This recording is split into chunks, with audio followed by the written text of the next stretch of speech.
الحمد لله نحمده ونستعينه ونستغفره ونؤمن به ونتوكل عليه ونعوذ بالله من شرور أنفسنا ومن سيئات أعمالنا.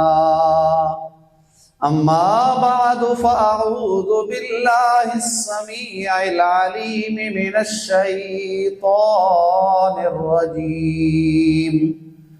بسم الله الرحمن الرحيم. وَلَقَدْ كَرَّمْنَا بَنِي آدَمَ وَحَمَلْنَاهُمْ فِي الْبَرِّ وَالْبَحْرِ وَرَزَقْنَاهُمْ مِنَ الطَّيِّبَاتِ وَفَضَّلْنَاهُمْ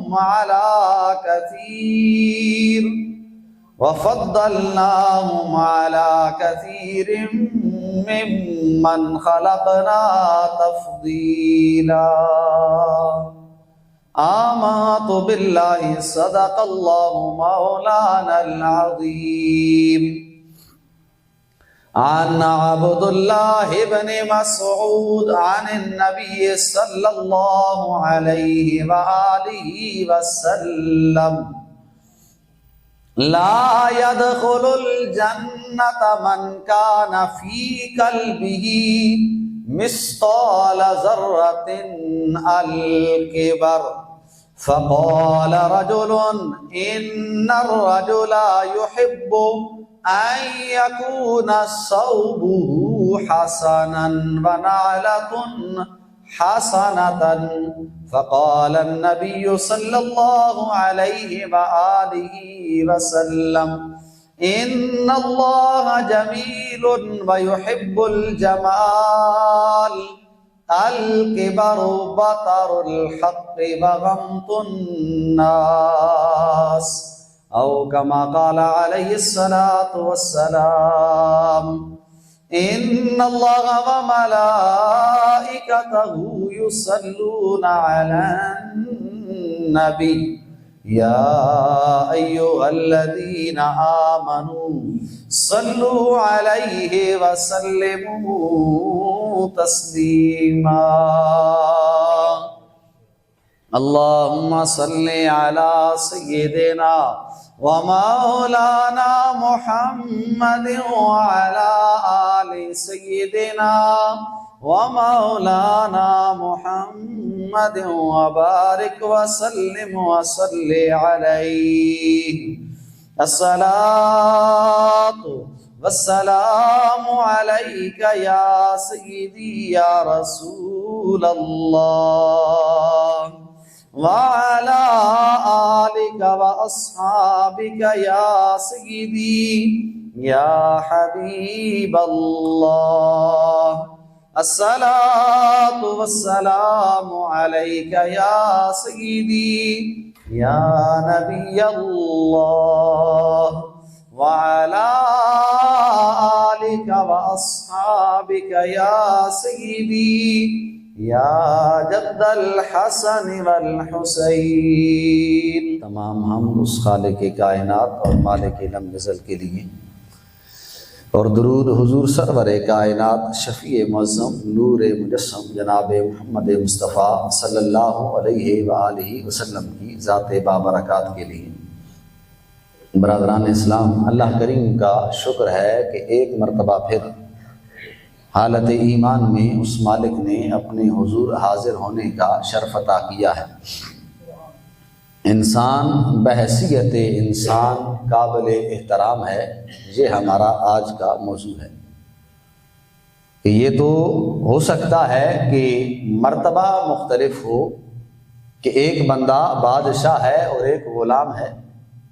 ایک مالدار ہے اور ایک غریب ہے، ایک اونچے عہدے والا ہے اور ایک اس کے نیچے کام کرنے والا ہے. یعنی یہ تو ہو سکتا ہے کہ مرتبہ مختلف ہو، لیکن بحیثیت انسان وہ جو بادشاہ اور گدا ہیں، وہ جو بادشاہ اور غلام ہیں، وہ جو دکاندار اور دکان میں کام کرنے والا ہے، وہ جو غریب اور امیر ہیں شریعت مطہرہ دونوں کو حیثیت ایک ہی عطا کرتی ہے، اور وہ حیثیت یہ ہے کہ وہ دونوں انسان ہیں، تو بحیثیت انسان ہر انسان قابل احترام ہے۔ یہ جو مرتبہ ہے یہ دنیاوی تقسیم کے حساب سے مختلف ہو سکتا ہے کہ کسی کا عہدہ بڑا ہے اور کسی کا چھوٹا ہے، کوئی بادشاہ ہے اور کوئی غلام ہے، کوئی غریب ہے اور کوئی امیر ہے، یہ تو ہو سکتا ہے، اور یہ دنیاوی تقسیم ہے۔ دنیاوی تقسیم کے اعتبار سے آپ کسی انسان کا مرتبہ اور اس کی حیثیت نہیں تلاش کریں گے، بلکہ حیثیت دونوں کی ہے کہ دونوں انسان ہیں، دونوں مرتبے میں دنیاوی حساب سے بے شک زمین آسمان کا فرق رکھتے ہیں، لیکن انسان ہونے کی حیثیت سے دونوں قابل احترام ہیں۔ یہی شریعت مطہرہ کا اصول اور قاعدہ ہے۔ اللہ کریم نے جس آیہ مبارکہ سے میں نے بات شروع کی ہے، اللہ کریم نے فرمایا وَلَقَدْ كَرَّمْنَا بَنِي آدم، فرمایا ہم نے بنی آدم کو یعنی حضرت آدم کی اولاد کو عزت عطا فرمائی ہے۔ یہاں یہ نہیں فرمایا ہے کہ امیر کو عزت عطا فرمائی ہے اور غریب کو نہیں، یہ نہیں فرمایا کہ امام کو عزت دی ہے اور مقتدی کو نہیں دی ہے، یہ نہیں فرمایا کہ بڑے عہدے والے کو عزت ہے اور جس کا کم عہدہ ہے اس کی عزت نہیں ہے، یہ نہیں فرمایا۔ فرمایا وَلَقَدْ كَرَّمْنَا بَنِي آدم، فرمایا تحقیق ہم نے بنی آدم کو یعنی آدم کی ساری اولاد کو ہم نے باعث عزت اور باعث تکریم اور احترام بنایا ہے۔ فضل، فرمایا یہ صرف یہ نہیں ہے بلکہ یہ ہے کہ وَحَمَلْنَاهُمْ فِي الْبَرِّ وَالْبَحْرِ، ہم نے انسان کو سہولت یہ عطا فرمائی ہے کہ خشکی اور تری، اس نے یہاں سے وہاں سفر کرنا ہے نا، تو ہم نے اسے زمین پر چلنے کے لیے سواریاں اور گاڑیاں مہیا کی ہیں، سمندر میں اس نے سفر کرنا ہے تو ہم نے اس کے لیے بحری جہاز اور کشتیاں مہیا کی، یعنی اس کے لیے زمینی رستہ ہو یا پانی پر چلنا ہو، ہم نے دونوں صورتوں میں اسے سواری مہیا کی ہے، ہم نے سہولت مہیا کی ہے۔ وَرَزَقْنَاهُم مِّنَ الطَّيِّبَاتِ، اور فرمایا تم دیکھو گے اور مخلوقوں کو کوئی کیا کھاتا ہے کوئی کیا کھاتا ہے، لیکن انسان کو تم دیکھو گے کہ وَرَزَقْنَاهُم مِّنَ الطَّيِّبَاتِ، ہم نے صرف پاک اور صاف چیزوں کا اپنے بندے انسان کو رزق عطا فرمایا ہے۔ مالک مخلوقیں باقی بھی تیری ہیں، حیوان ہو اور ہزاروں مخلوقیں ہیں، ساری تیری ہیں۔ فرمایا وَفَضَّلْنَاهُمْ عَلَىٰ كَثِيرٍ مِّمَّنْ خَلَقْنَا تَفْضِيلًا، فرمایا جتنی بھی ہم نے چیزوں کو پیدا کیا ہے کائنات کی ہر چیز سے بڑھ کر ہم نے انسان کو باعث عزت اور باعث فضیلت بنایا، یعنی انسان ہونے کی حیثیت سے ساری مخلوقات میں اللہ کریم نے انسان کو افضل قرار دیا ہے۔ حضور نبی کریم صلی اللہ علیہ وآلہ وسلم کا ارشاد ہے، عن عبداللہ ابن مسعود عن النبی صلی اللہ علیہ وسلم، حضرت عبداللہ ابن مسعود حضور علیہ السلام سے روایت کرتے ہیں، فرماتے ہیں حضور نبی کریم صلی اللہ علیہ وآلہ وسلم نے فرمایا لا يدخل الجنۃ من کان فی قلبہ مثقال ذرۃ من الکبر، کہ سرکار نے فرمایا جس بندے کے دل میں رائی کے دانے کے برابر بھی تکبر ہوگا اللہ کریم اس بندے کو کبھی جنت میں داخل نہیں فرمائے گا۔ ایک بندہ اٹھا اور اس نے کہا ان الرجل یحب، حضور ایک بندہ تو محبت کرتا ہے، وہ پسند کرتا ہے کہ ان یکون ثوبہ حسنا ونعلۃ حسنۃ، کہ بندے کو تو اچھا لگتا ہے کہ میرے کپڑے سب سے اچھے ہوں، بندے کی خواہش ہوتی ہے کہ میرے جوتے سب سے اچھے ہوں، میں جب باہر نکلوں تو سر دھج کے نکلوں، لوگ مجھے کہیں کہ یہ اچھا لگ رہا ہے۔ بندہ تو اپنے آپ کو خوبصورت بنا کر لوگوں کے سامنے ظاہر کرنا چاہتا ہے، تو کیا یہ تکبر ہے؟ تو سرکار نے فرمایا نہیں۔ فقال النبی صلی اللہ علیہ وسلم ان اللہ جمیل ویحب الجمال، سرکار نے فرمایا سوال کرنے والے یہ تو خوبصورتی ہے اور میرا مالک سب سے زیادہ خوبصورت ہے، سب سے زیادہ حسین ہے، اور وہ حسن کو پسند کرتا ہے، تیرے خوبصورت ہونے کو تو وہ مالک پسند کرتا ہے۔ عرض کی کہا حضور پھر تکبر کیا ہے؟ فرمایا الکبر بطر الحق، حق بات کو انکار کر دینا، حق بات سننے کے بعد منہ موڑ لینا، فرمایا یہ تکبر ہے۔ اذان کی آواز سنے اور نماز چھوڑ دے یہ تکبر ہے، نماز کے لیے کہا جائے اور نہ آئے یہ تکبر ہے۔ وغمت الناس، اور فرمایا دوسرا تکبر یہ ہے کہ اپنے آپ کو اعلیٰ سمجھنا، دوسرے بندے کو کم تر سمجھنا، یہ تکبر ہے۔ تو اس حدیث مبارکہ سے یہ بات واضح ہو رہی ہے کہ وہ بندہ جس کے دل میں رائی کے دانے کے برابر بھی یہ تکبر ہوگا کہ میں عبادت گزار ہوں، میں نیکی کرتا ہوں اور یہ گنہگار ہے، دوسرے بندے سے اپنے آپ کو افضل سمجھتا ہے، دوسرے بندے کو حقارت کی نظر سے دیکھتا ہے، تو وہ بندہ اللہ کے حکم سے جنت میں داخل نہیں کیا جائے گا، یعنی جہنم میں ڈالا جائے گا اس شخص کو جو اپنے آپ کو افضل اور دوسرے بندے کو حقیر سمجھتا ہے۔ شریعت ہمیں درس یہی دیتی ہے کہ اے عبادت کرنے والے، اے رب کی بارگاہ میں حاضر ہونے والے، کبھی اپنے آپ کو یہ نہ سمجھ کہ میں سب سے اعلیٰ ہو گیا ہوں اور وہ کمتر اور پیچھے رہ گیا ہے۔ ایک اور مقام پر اللہ کریم نے فرمایا کہ یہ کیا ہے مرتبہ جو ہم نے دیا ہے کہ کوئی بڑا ہے تو کوئی چھوٹا ہے، کسی کے پاس پیسہ زیادہ ہے تو کسی کے پاس تھوڑا ہے، کسی کا خاندان اعلیٰ ہے اور کسی کا کمتر ہے۔ فرمایا نحن قسمنا بینہم معیشتہم فی الحیات الدنیا ورفعنا بعضهم فوق بعض درجات لیتخذ بعضهم بعضا سخریا۔ فرمایا لوگوں، ہم نے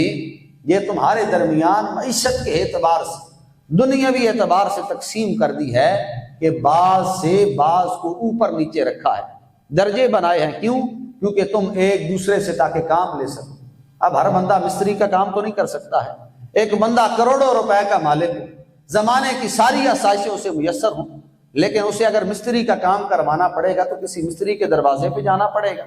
وہ امیر ہونے کے باوجود دوسرے بندے کا محتاج ہے۔ تو فرمایا یہ دنیاوی نظام چلانے کے لیے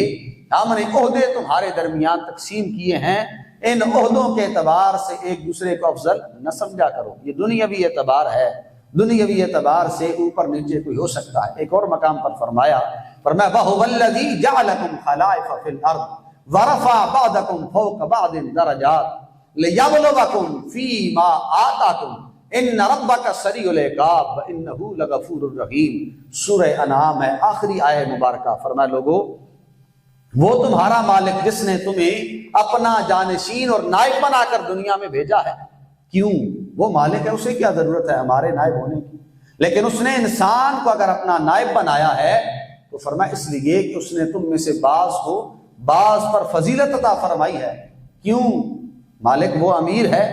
وہ تو بڑا ہو گیا ہے۔ فرمایا نہیں، اس کی امیری اس لیے نہیں ہے، ہم نے اسے بڑا اس لیے بنایا ہے لِيَبْلُوَكُمْ فِيمَا آتَاكُمْ، تاکہ ہم دیکھیں کہ ہم نے اسے جو عہدہ عطا فرمایا ہے اس عہدے کے مطابق وہ انصاف کرتا ہے یا نہیں، وہ غریب کے ساتھ اس نے سلوک کرتا ہے یا نہیں، وہ محبتیں بانٹتا ہے یا نہیں۔ فرمایا وقت تو گزر جائے گا، ان ربک سریع العقاب، وقت گزرنے کے ساتھ ساتھ جب تو رب کی بارگاہ میں پیش ہوگا تو تیرا مالک حساب کتاب لینے میں بڑی جلدی کرتا ہے۔ وَإِنَّهُ لَغَفُورٌ رَحِيمٌ، اور فرمایا وہ صرف ایسا نہیں ہے کہ وہ جلدی کرنے والا ہے اور عذاب دینے والا ہے، تیرا مالک تو وہ ہے جو بندوں کو معاف بھی کرتا ہے اور معاف کرنے کے بعد اپنے بندوں پر رحمتوں کا نزول بھی فرماتا ہے۔ تو یوں ان آیات مبارکہ سے گویا یہ دونوں آیتوں سے بات سمجھ آ رہی ہے کہ اللہ کریم نے یہ جو درجہ مختلف رکھا ہے یہ آزمانے کے لیے رکھا ہے کہ چھوٹا چھوٹا رہ کے کتنا دوسرے کا احترام اور ادب کرتا ہے، اور بڑا بڑا ہو کر اپنے نیچے رہنے والوں کا کتنا خیال کرتا ہے۔ وہ کسی نے کہا تھا نا کہ نیک بندے کو مخاطب کرتے ہوئے کہ زاہد کسی کو کسی رند کو کبھی کم نگاہ سے نہ دیکھ،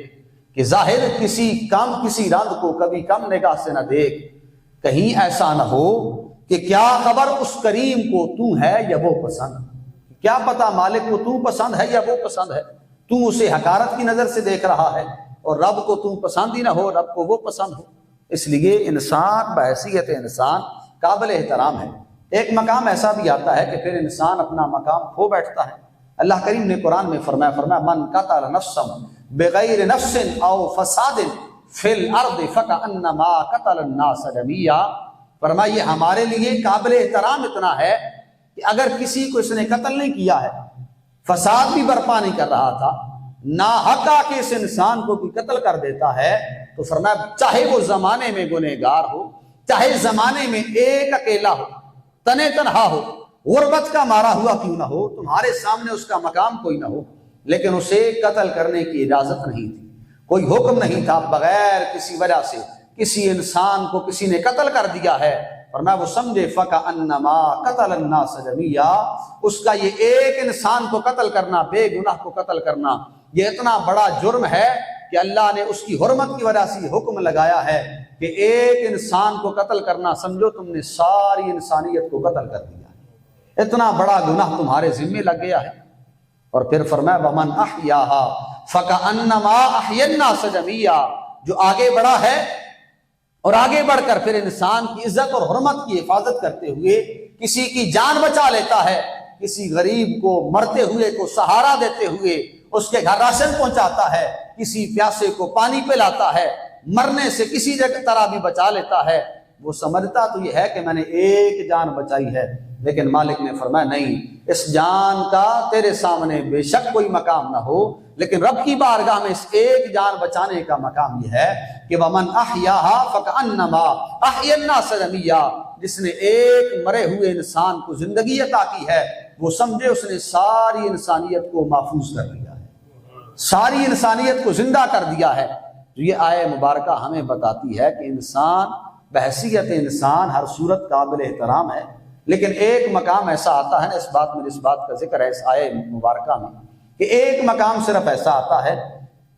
کہ انسان پھر اپنا مقام کھو دیتا ہے کہ جب وہ کسی کو قتل کرتا ہے تو بدلے میں پھر شریعت کہتی ہے تمہیں بھی قتل کر دیا جائے گا۔ تم بحیثیت انسان قابل احترام ہونے کے باوجود اب اگر تم پر قتل کا حکم لگ رہا ہے تو اس لیے لگ رہا ہے کہ تم نے پہلے کسی انسان کی حرمت کو پامال کیا ہے، تم نے پہلے اپنی حد خود توڑی ہے، اپنی حرمت تم نے خود توڑی ہے۔ اب جب تم خود توڑنے والے بنے ہو تو رب کا باغی جو ہے رب اسے کبھی معاف نہیں فرماتا ہے، اللہ کریم پھر اس پر پکڑ فرماتا ہے۔ اس حقیقت کو واضح کرتے ہوئے ایک اور مقام پر اللہ کریم نے فرمایا، سورہ البینہ ہے 30واں پارہ، فرمایا ان الذین کفروا من اہل الکتاب،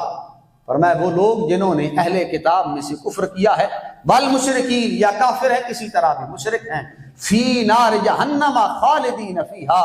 فرمایا اللہ کریم کے حکم سے رب انہیں جہنم کی آگ میں ڈالے گا، ہمیشہ اسی میں رہیں گے، اولئک ہم شر البریہ، فرمایا یہ سب سے برا مقام ہے، سب سے برا ٹھکانہ ہے۔ لیکن اسی کے ساتھ اگلی آیت فرمایا ان الذین آمنوا وعملوا الصالحات، وہ بندہ جو صاحب ایمان ہو گیا ہے، ایمان کی دولت سے سرفراز ہوا ہے، ایمان لانے کے بعد صرف اسی پر انحصار نہیں کیا ہے بلکہ ساتھ نیکی بھی کرتا رہا ہے، اولئک ہم خیر البریہ، اللہ کریم نے فرمایا وہ جو ایمان لایا ہے اور نیک عمل کرتا ہے ہم اسے زمانے میں بڑا اعلیٰ مقام عطا فرماتے ہیں، جو سب سے اعلیٰ مقام پر ہوگا۔ فرمان اور مالک کا باغی ہوتا ہے، رب اسے سب سے بدترین مخلوق قرار دیتا ہے قابل احترام ہونے کے باوجود، لیکن وہ انسان جو مومن ہوتا ہے اور نیک عمل کرتا ہے کہیں کم تر ہونے کے باوجود بھی اللہ کریم اسے سب سے اعلیٰ قرار دیتا ہے، بہترین قرار دیتا ہے۔ کیوں؟ کیونکہ اللہ کریم نے معیار یہی رکھا ہے اچھا اور برا ہونے کا، کہ جو رب کو مانتا ہے وہ سب سے اچھا ہے، اور جو رب کا انکار کرتا ہے وہ اس انسان کے مقابلے کا نہیں ہے جو اللہ کو مانتا ہے، دونوں میں زمین آسمان کا فرق ہے۔ ایک اور مقام پر فرمایا لہم قلوب، یعنی انسان کو جانور سے بھی بدتر قرار دیا، وہ صاحب انسان جس کے بارے میں ہم گفتگو کر رہے ہیں کہ بحیثیت انسان قابل احترام ہے، لیکن اس وقت تک جب تک وہ اللہ کی بارگاہ میں جھکتا ہے، رب کو یاد کرتا ہے، لیکن وہی انسان جب رب کے مقابلے میں کھڑا ہو کر نافرمانی کرتا ہے تو رب اسے کہتا ہے لہم قلوب لا یفقہون بہا ولہم اعین لا یبصرون بہا ولہم آذان لا یسمعون بہا اولئک کالانعام بل ہم اضل اولئک ہم الغافلون۔ فرمایا اس بندے کے پاس دل ایسا ہے کہ یہ سننا چاہتا ہی نہیں، کوئی بات اندر لے جانا چاہتا ہی نہیں ہے، کہ دل تک کوئی بات پہنچتی ہی نہیں ہے، لا یفقہون بہا، دل ہونے کے باوجود وہ اللہ کا کلام سمجھ نہیں پاتا ہے، وَلَهُمْ آذَانٌ لَا يَسْمَعُونَ بِهَا، اس کے پاس کان تو ہیں لیکن فرمایا وہ ہمارا فرمان سنتا نہیں ہے، وَلَهُمْ أَعْيُنٌ لَا يُبْصِرُونَ بِهَا، اس کے پاس آنکھیں تو ہیں لیکن ان آنکھوں سے ہمارا حکم وہ دیکھتا نہیں ہے، تو کیا ہے؟ فرمایا اولئک کالانعام، فرمایا ایسا شخص جانور کی طرح ہے، بل ہم اضل، آگے فرمایا وہ جانور تو پھر اس سے بہتر ہے، بلکہ وہ شخص جو مسلمان ہو اور پھر ان باتوں کی طرف دھیان نہ کرے، نافرمانی میں رہتا رہے، فرمایا وہ صرف جانور نہیں بل ہم اضل، بلکہ وہ جانور سے بھی زیادہ گیا گزرا ہے، اس سے بھی برا ہے جانور سے بھی، وہ جو اللہ کے حکم کے خلاف کرتا ہے، اولئک هم الغافلون، فرمایا یہی لوگ ہیں جو غفلت میں زندگی گزارتے ہیں، رب کی نافرمانی میں زندگی گزارتے ہیں۔ تو اس بات سے واضح ہو گئی یہ بات کہ انسان وہی اچھا ہے جو اچھے اعمال کرتا ہے، وہی بہترین ہے کہ اچھے اعمال کرنے کی وجہ سے اللہ کریم اسے بہترین قرار دیتا ہے، اور برے اعمال کرنے کی وجہ سے انسان کو بدتر اور سب سے برا قرار دیا گیا ہے۔ لیکن انسان پھر بھی قابل احترام ہے، بندہ مومن ہر صورت میں قابل احترام ہے۔ حضور نبی کریم صلی اللہ علیہ وآلہ وسلم کا کعبہ کا طواف کر رہے ہیں سرکار، سنن ابن ماجہ کی حدیث مبارکہ ہے، اللہ کے محبوب صلی اللہ علیہ وآلہ وسلم طواف کعبہ کرتے ہوئے رکتے ہیں اور حضور فرماتے ہیں ما اطیبک و اطیب ریحک ما اعظمک و اعظم حرمتک، کہ اے کعبہ تیری فضا کتنی ہی خوبصورت ہے، تو کتنا ہی پاکیزہ ہے، تیری عظمت کتنی ہی زیادہ ہے اور بڑی عظمتوں والا ہے تو، لیکن فرمایا والذی نفس محمد بیدہ لحرمت المؤمن اعظم عند اللہ حرمت منک، فرمایا اے کعبہ تو پاکیزہ بھی بڑا ہے، تیری حرمت بھی بڑی زیادہ ہے، لیکن سن جو اللہ کے محبوب پر ایمان لے آئے گا، حضور نے فرمایا کعبہ جو عام بندہ مومن ہے، اگر اس کی حرمت کا مقابلہ تیرے ساتھ کیا جائے تو رب کی بارگاہ میں تیری حرمت سے زیادہ اللہ کی بارگاہ میں عام بندے کی حرمت زیادہ ہے۔ مالہ و دمہ، فرمایا اس بندے کا مال بھی تجھ سے زیادہ احترام والا ہے، اس کا خون بھی کعبہ سے زیادہ احترام والا ہے۔ اور حضور نے فرمایا ان نظن بہ الا خیرا، کہ سونا کعبہ ہم مومن کے بارے میں کوئی بھی گمان نہیں کرتے ہیں مگر یہ کہ صرف اور صرف بھلائی چاہتے ہیں مومن کے لیے،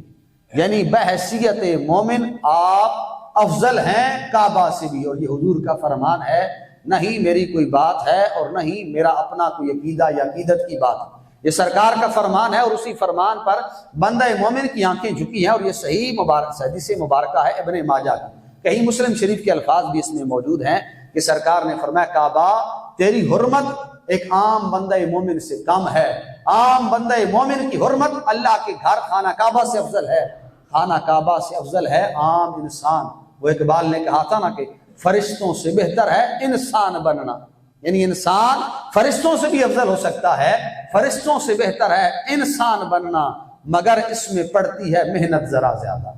کہ فرشتہ تو فرشتہ ہے، نہ وہ گناہ کر سکتا ہے نہ ہی گناہ کی قدرت ہے اس میں، لیکن انسان جسے دونوں طرح رکھا گیا ہے کہ اس کی مرضی ہے گناہ کرے یا نیکی کرے، لیکن وہ جو ہمیشہ گناہ کو چھوڑتے ہوئے نیکی کا رستہ اختیار کرتا ہے، اقبال نے کہا پھر فرشتہ پیچھے رہ جاتا ہے، تو انسان ہو کر اللہ کی بارگاہ میں فرشتے سے افضل اور اعلیٰ ہو جایا کرتا ہے۔ لیکن یہ تھی بات اس بندے کی جو بندہ مومن ہے، لیکن بات اگر یہاں تک رہ جائے تو بات ادھوری ہے۔ شریعت ہمیں صرف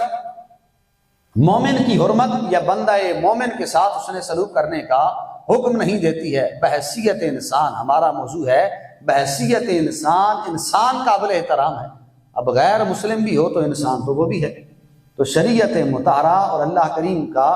دین جو ہے ہمیں غیر مسلم کے ساتھ بھی ادب اور احترام کرنے کا ایک دائرہ اور حکم دیتا ہے، کب تک؟ جب تک وہ کوئی ایسا کام نہ کرے کہ وہ اپنی حرمت پامال نہ کر دے، وہ گستاخی نہ کرے کھڑے ہو کر حضور کی، وہ کوئی ایسا کام نہ کرے کہ جس سے غیر مسلم کی حرمت پامال ہو جائے، تو اس وقت تک عام بندہ مومن کے لیے حکم ہے کہ وہ غیر مسلم کا بھی احترام کرے۔ حضور نبی کریم صلی اللہ علیہ وآلہ وسلم نے فرمایا المؤمن من امنہ الناس، او کما قال علیہ الصلوۃ والسلام، فرمایا تم میں سے مسلمان تو وہ ہے کہ جس سے ہر انسان امن میں رہے، مسلمان فرمایا غیر مسلم بھی، الناس کہا المؤمن نہیں کہا، فرمایا مومن تم میں سے وہ ہے جس سے ساری انسانیت امن میں رہے، اگر المسلم کہا تو فرمایا المسلم من سلم المسلمون من لسانہ و یدہ، اے لوگو تم میں سے مسلمان وہ ہے کہ جس کے ہاتھ سے اس کی زبان سے اس کا مسلمان بھائی محفوظ رہے، لیکن مومن کی باری آئی تو کہا المؤمن، مومن وہ ہے جس سے ساری انسانیت امن میں رہے۔ کسی انسان کو تکلیف دینا شریعت کبھی اس بات کا تقاضا نہیں کرتی ہے۔ اس حوالے سے ایک حدیث مبارکہ اور بخاری شریف کی صحیح حدیث مبارکہ، حضرت سال اور حضرت قیس حضور نبی کریم صلی اللہ علیہ وآلہ وسلم کے دونوں صحابی ہیں، آپ قادسیہ کے مقام پر دونوں صحابہ بیٹھے ہیں، ایک جنازہ گزرا تو دونوں صحابہ احترام کے لیے کھڑے ہو گئے. میت گزری نا سامنے سے تو آپ میت کے احترام میں دونوں حضرات کھڑے ہو گئے. لوگوں نے سوال کیا, کہا حضور یہ تو غیر مسلم کا جنازہ ہے, غیر مسلم کی میت جا رہی ہے, آپ اس کے احترام میں کھڑے ہو گئے ہیں. دونوں نے کہا ان النبی صلی اللہ علیہ وسلم مرت بہ جنازۃ, کہا ایک مرتبہ ایسے ہی ہوا ہمارے سامنے کہ سرکار بیٹھے ہیں, حضور کے سامنے سے ایک جنازہ گزارا گیا, فقام, سرکار اس جنازے کے احترام میں کھڑے ہو گئے. فقیل لہ, کہنے والوں نے کہا حضور انہا جنازۃ یہودی, یہ یہودی کا جنازہ ہے جسے بخشا ہی نہیں جائے گا, جو پکا کافر ہے, جنازہ اس کا گزرا ہے اور اللہ کے محبوب کھڑے ہو گئے ہیں اس میت کے احترام میں. میرے کریم محبوب نے فرمایا سنو لوگو, فقال الیست نفسا, مسلمان نہ سہی لیکن کیا یہ انسان بھی نہیں تھا؟ فرمایا انسان تو ہے نا, انسان ہے تو بحیثیت انسان اس کا احترام حضور نے فرمایا ہمارے اوپر ضروری ہے. اب اس میت کا احترام کرتے ہوئے سرکار کھڑے ہو گئے جو غیر مسلم کی میت تھی, تو بحیثیت انسان آپ کے لیے قابل احترام ہے. توجہ اس بات کی طرف ہے کہ کبھی ایسا ہوتا ہے کہ عبادت کرنے والا خود کو اعلیٰ سمجھتا ہے اور غیر عبادت کرنے والے کو کم تر سمجھنے لگتا ہے. یہ ہم میں بڑی خامی پائی جاتی ہے, اسے تکبر کہتے ہیں کہ بندہ میں عبادت کرتا ہوں نا, میں 5 وقت کا نمازی ہوں, بے نمازی کو میں دیکھوں تو میں سمجھوں یہ بڑا گنہگار, اور سمجھوں کہ مجھ سے بدتر. یہ تو خیر ضروری ہے کہ آپ اسے کہیں کہ نماز پڑھنے آ, یہ تو ضروری ہے کہ آپ اسے کہیں کہ بھائی نماز پڑھنے آیا کر, یہ تو ضروری ہے کہ آپ خیال کریں وہ نماز نہیں چھوڑ رہا ہے, نماز نہیں پڑھتا ہے تو اسے گناہ ملتا ہے. لیکن یہ سمجھنے لگے کہ میں اعلیٰ ہوں اور وہ کمتر ہے. ذرا یہ تو دیکھیں, شریعت مطہرہ کا اصول یہ ہے کہ آپ دیکھیں کہ کبھی ایسے ہو سکتا ہے ایک بندہ جو 5 وقت کا نمازی ہے اور ایک جو بے نمازی ہے, دونوں کی برابری کوئی نہیں ہے. بظاہر ایک نماز پڑھتا ہے اور ایک, میں نماز کا ذکر اس لیے کر رہا ہوں کہ یہ سب سے اعلیٰ عبادت ہے اور چھوڑنے والا سب سے بڑا گنہگار ہے. سرکار کے صحابہ فرماتے ہم نے اگر لوگوں میں فرق کرنا ہوتا تھا کہ مسلمان کون ہے تو کافر کون ہے, تو ہم صرف اس کی نماز دیکھتے تھے. نماز پڑھنے والا مسلمان نہ, چھوڑنے والا دوسری طرف ہوا کرتا تھا. یہ سوال ہی نہیں پیدا ہوتا تھا کہ مسلمان ہے اور نماز نہیں پڑھتا ہے. تو میں اس پر صرف بات اس لیے کر رہا ہوں کہ یہ سب سے اعلیٰ اور افضل عبادت ہے. لیکن نماز پڑھنے والا یہ گمان کرے کہ میں افضل ہوں اور بے نمازی مجھ سے کمتر ہے, ہو سکتا ہے اس بے نمازی کی کوئی ایسی عادت ہو جو اللہ کو نمازی سے زیادہ پسند ہو سکتا ہے رب اسے زیادہ پسند کرتا ہو. یہاں یہ نہیں کہا جا رہا ہے کہ آپ نمازی نہ پڑھیں,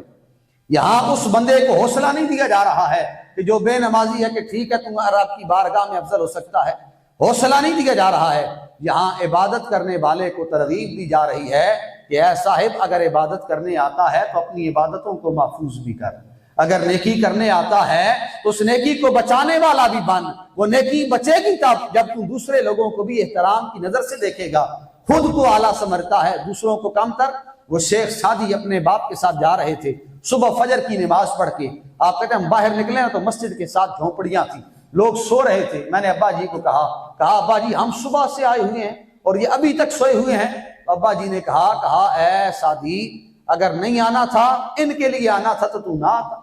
اگر عبادت تو نے اس لیے کی ہے کہ تو اعلیٰ ہے اور یہ سوئے ہوئے تو اس سے کمتر ہیں, تو فرمایا میرے باپ نے کہا تیری عبادت کا پھر فائدہ کوئی نہیں, تو نے اپنی عبادت کی ہے, ان کا اپنا کام ہے, ہمارا کام ہے ہوکا دینا, ہمارا کام ہے نیکی کی طرف بلانا. کوئی آتا ہے تو مرضی اس کی ہے, نہیں آتا ہے تو مرضی اس کی ہے. بڑی پیاری بات حضور نبی کریم صلی اللہ علیہ وآلہ وسلم کے فرمان میں سے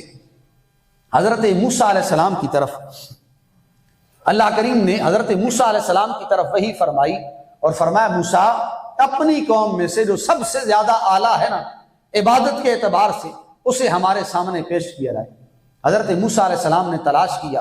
آپ کی قوم میں سے جو بڑا عبادت گزار تھا, لوگ جسے بڑا اعلیٰ کہہ رہے تھے, آپ نے اسے حضور اللہ کے حضور پیش کر دی اور کہا مالک یہ میری قوم میں سے سب سے زیادہ عبادت گزار اور سب سے اعلیٰ بندہ ہے. اب رب نے فرمایا موسیٰ اسی بندے کی ڈیوٹی لگا, یہ جو نیکی کرنے والا ہے نا اسی بندے کی ڈیوٹی لگا کہ یہ تیری قوم میں سے سب سے برا بندہ نکال کر لائے. اب ہوتا نا ہم جیسا کوئی نیک تو اسے دیر نہ لگتی گنہگار کو نکالتے ہوئے, وہ 1 سیکنڈ میں کہہ دیتا فلاں بندہ بڑا گنہگار ہے, اسے سامنے لایا جائے. مگر وہ اللہ کا نیک بندہ, اس نے کہا مجھے 3 دن کی مہلت چاہیے, میں تلاش کروں گا کون ہے جو سب سے برا ہو, اس معاشرے میں، اس قوم میں حضرت موسیٰ علیہ السلام نے مہلت عطا فرمائی۔ چوتھے دن واپس آیا تو حالت یہ ہے کہ اپنے ہی گلے میں رسی لٹکائی ہے اور آ گیا ہے۔ حضرت موسیٰ نے پوچھا بھائی تو ہماری قوم میں سب سے اعلیٰ تھا، ماجرا کیا ہے؟ اپنے ہی گلے میں رسی ڈال کے لے آیا ہے۔ اس نے کہا حضور 3 دن کی مہلت مانگی تھی، بڑا ڈھونڈا ہے مگر مجھے کوئی ایسا گنہگار نہیں ملا ہے جس کے گناہ پر مجھے یقین ہو۔ مجھے شک تھا کہ فلاں بھی فلاں گناہ کرتا ہے، شک تھا کہ فلاں بھی فلاں گناہ کرتا ہے، سنا تھا کہ فلاں نے فلاں گناہ کیا ہے، مگر مجھے کسی کے گناہ کا یقین نہیں تھا۔ اپنے گلے میں رسی اس لیے ڈال کے لایا ہوں کہ زمانے میں سمجھتا ہوں کہ سب سے بدتر میں ہی ہوں، کہ اپنے گناہوں کا تو مجھے یقین ہے، اپنے اعمال کا تو مجھے یقین ہے، اس لیے اپنے گلے میں رسی ڈال کے لے آیا ہوں۔ رب کی طرف سے آواز آئی، اللہ کریم نے فرمایا موسیٰ یہ جو تیری مخلوق میں سب سے اعلیٰ ہم نے قرار دیا ہے، یہ ویسے ہی اعلیٰ نہیں ہے کہ یہ عبادت کی وجہ سے اعلیٰ ہوا ہے، یہ نیکیوں کی وجہ سے اعلیٰ نہیں ہوا ہے، ہم نے اسے سب سے اعلیٰ اس لیے قرار دیا ہے کہ یہ تیری قوم میں اپنے آپ کو سب سے برا سمجھتا ہے، سب سے بدتر سمجھتا ہے، اس لیے اللہ نے اسے بلند کرتے ہوئے سب سے اعلیٰ بنا دیا ہے۔ ضرورت اس امر کی ہے کہ ہم نیکی کریں اور ضرور کریں، کبھی چھوڑے نہیں نیکی، عبادت کریں اور ضرور کریں، بار بار کریں، لیکن اس عبادت کے بعد یہ بھی خیال کریں کہ دوسرے بندے کو اپنے سے کم تر نہ سمجھیں۔ حضور غوث اعظم کا آخری قول نقل کر کے بات ختم کرتا ہوں۔ ہمیں غیروں نے بتایا ہے اور غلط بتایا ہے کہ پیر 11ویں کے لیے صرف آئے تھے، پیر صرف اس لیے نہیں آئے تھے، وہ تو وہ لوگ تھے جو اتنی اعلیٰ باتیں کرتے تھے کہ اگر ان کی ایک بات پہ عمل کر دیا جائے تو بندے کی ساری زندگی سنور جاتی ہے۔ تکریم انسانیت کے حوالے سے حضور غوث اعظم کی جو بات میں پڑھ کے لایا ہوں اور آپ تک پہنچانا چاہتا ہوں، آپ نے فرمایا لوگوں اپنے آپ کو ہر صورت میں دوسرے بندے سے کم سمجھو اور دوسرے بندے کو اعلیٰ سمجھو۔ سوال کرنے والے نے سوال کیا، کہا حضور ملنے والے بندے مختلف ہوتے ہیں، کبھی بندہ چھوٹے سے ملتا ہے، کبھی بڑے سے ملتا ہے، کبھی بندہ نیک سے ملتا ہے، کبھی بدکار سے، کبھی جاہل سے ملتا ہے اور کبھی عالم سے، کیسے اپنے آپ کو کم اور دوسرے کو اعلیٰ سمجھے؟ آپ نے فرمایا جب کسی چھوٹے کو ملنا تو یہ سمجھ کہ یہ وہ ہے جس پر ابھی شریعت کا حکم نہیں آیا ہے، اس نے رب کی نافرمانی نہیں کی ہے، یہ مجھ سے بہتر ہے اور میں وہ ہوں جو رب کی نافرمانی کرتا ہوں، اس سے کم تر ہوں، یہ مجھ سے بہتر ہے چھوٹا لیکن بہتر اس لیے ہے کہ اس نے گناہ کوئی نہیں کیا ہے۔ فرمایا پوچھا بڑے سے ملے تو حضور غوث اعظم نے فرمایا بڑے سے ملو تو اسے اس طرح اچھا سمجھو کہ میں ابھی چھوٹا تھا، مجھ پر شریعت کا حکم نازل نہیں ہوا تھا، یہ اس وقت بھی عبادت کرتا تھا، یعنی مجھ سے پہلے سے یہ اللہ کی عبادت کر رہا ہے، اس حساب سے یہ بڑا مجھ سے افضل ہے۔ جاہل کو ملیں تو حضور غوث اعظم نے فرمایا تم اسے ملو تو اپنے سے اعلیٰ اسے سمجھو کہ میں عالم ہوں، مجھے پتا ہے کہ فلاں گناہ ہے لیکن میں پھر بھی کر جاتا ہوں، اور یہ جاہل ہے، یہ اگر نافرمانی کرتا ہے تو یہ تو جہالت کی وجہ سے کر رہا ہے، اسے تو خبر ہی نہیں ہے، تو یہ مجھ سے تو اعلیٰ ہوا کہ میں عالم ہو کر گناہ کر رہا ہوں اور یہ نہ جان کر گناہ کر رہا ہے۔ اور کسی عالم سے آپ ملیں تو عام بندہ یہ کہے کہ رب نے اسے علم عطا فرمایا ہے، یہ مجھ سے اعلیٰ ہے اور میں اس سے کمتر ہوں، یعنی ہر لحاظ میں، دنیا داری میں، کہیں بھی آپ رہیں۔ حضرت فضیل بن عیاض آپ فرماتے ہیں لوگوں حج کر رہے ہیں، حج کا موقع ہے، ایک بندے نے آپ سے پوچھا، کہا حضور آپ اللہ کے ولی ہیں، ذرا یہ تو بتائیں کہ کیسی حالت ہے حجاج کرام کی کہ حج قبول ہوا ہے یا نہیں؟ حضرت فضیل بن عیاض نے نگاہیں جھکائیں اور بولے، آپ نے کہا فضیل تو یہ دیکھ رہا ہے کہ اتنے بڑے حج کا جو مجمع ہے نا، حضرت فضیل بن عیاض وقت کے ولی ہیں۔ آپ نے فرمایا لوگوں فضیل کا یہ عقیدہ ہے، فضیل کہہ رہا ہے اگر ان سارے لوگوں کو نہ بخشا گیا تو فضیل سمجھے گا کہ میرے گناہوں کی وجہ سے نہیں بخشا گیا ہے، کہ میں ہی سب سے بڑا گنہگار تھا کہ جس کا حج قبول نہیں ہوا ہے تو بدلے میں سب کو پکڑ ہو گئی ہے۔ فرمایا سب کے گناہوں کو اگر بخش دیا جائے گا تو سمجھنا کہ فضیل کے بھی گناہ کسی کام کے نہیں، رب نے بخش دیا ہے، لیکن اگر پکڑ ہو گئی تو سمجھوں گا کہ فضیل کی وجہ سے پکڑ ہوئی ہے۔ تو یہ وتیرہ ہے اللہ کے بندوں کا۔ میں پھر وہی بات کہ انسان بحیثیت انسان قابل احترام ہے، کم تر نہ سمجھیں اپنے آپ سے کسی کو، عہدہ اوپر نیچے ہو سکتا ہے، یہ دنیاوی تقسیم ہے، لیکن اللہ کے ہاں مرتبہ اسی کا بلند ہے جو عبادت اور زہد میں تقویٰ میں سب سے آگے گزرنے والا ہے۔ آپ گنہگار کو بھی کمتر نہ سمجھیں، نیک کو بھی کمتر نہ سمجھیں، کسی بڑے بدکار کو بھی کمتر نہ سمجھیں، ہو سکتا ہے وہ معافی مانگ لے، ہو سکتا ہے وہ واپس پلٹ آیا ہو، اس نے توبہ کر لی ہو، اس نے معافی مانگ لی ہو، رب نے اسے چھوڑ دیا ہو اور آپ اس کے گناہ کا ذکر کر رہے ہوں اور اس ذکر کی وجہ سے آپ کو پکڑ ہو جائے۔ اس لیے بحیثیت انسان ہر انسان قابل احترام ہے۔ کسی نے کہا نا کہ آدم کے کسی روپ کی توہین نہ کر، آدم کے کسی روپ کی توہین نہ کر، پھرتا ہے خدا دنیا میں کئی بھیس بدل کر۔ کہ بندہ ہو سکتا ہے خدا کا نیک بندہ ہو اور اس کی نافرمانی اور اس کے ادب و احترام میں کمی کی وجہ سے اللہ آپ کو پکڑ لے۔ اللہ کریم ہمیں صحیح معنوں میں شریعت مطہرہ پر عمل کرنے کی توفیق عطا فرمائے۔ آخر دعوانا ان الحمد للہ۔